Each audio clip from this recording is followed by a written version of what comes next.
Welcome back to Cinema Cycle. It's been a while. It's been about 3 months since I've done this due to certain health issues and certain home remodeling issues, which has put the man cave in an extreme state of disrepair. But we're going to get back into this now. We're going to make modifications though. Cinema Cycle is going to be a little different. The whole course of the experiment is still to work my butt off and lose weight and watch a ton of media, which is what we're going to start doing again, but in a bit of a truncated, simplified fashion. You won't be seeing me as much. Nobody wants to look at this that much. So what you're going to be seeing is more audio and more video, and a little bit more succinct, hopefully.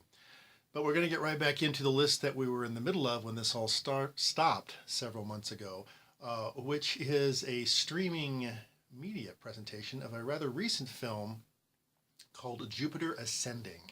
It's the Wachowski brothers, or sisters, or whatever they're calling themselves now. So we're looking at Matrix and other bizarre science fiction films. I'm sure this is over the top.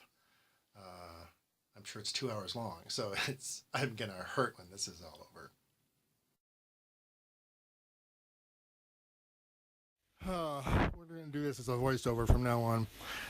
So far, it's 20 minutes into this film, and they have already gone through a 10-minute destruction sequence of Chicago with super fantastic technology machines. And so I'm basically a quarter of the way into this movie, and I'm already tired from watching it.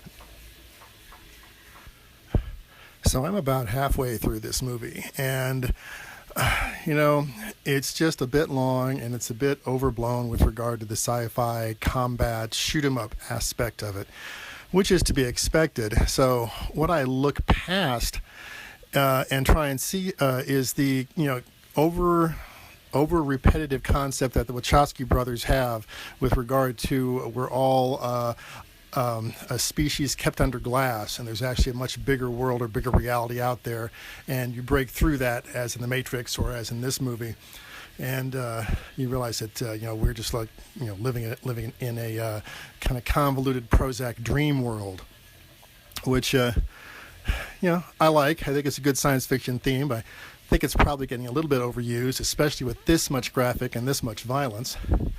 I've got another hour to go of this, so get ready to count those laser blasts.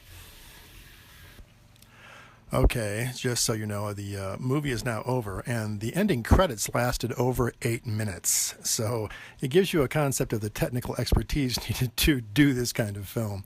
That said, while watching this and wading through the interminably long fight chase scenes with lots of gunplay, it struck me that this was like a college lecture where they're talking about pretty profound stuff, and then, oh, now wait, let's go on a 10-minute roller coaster ride. Okay, let's get off the ride. Now let's talk about philosophy and love.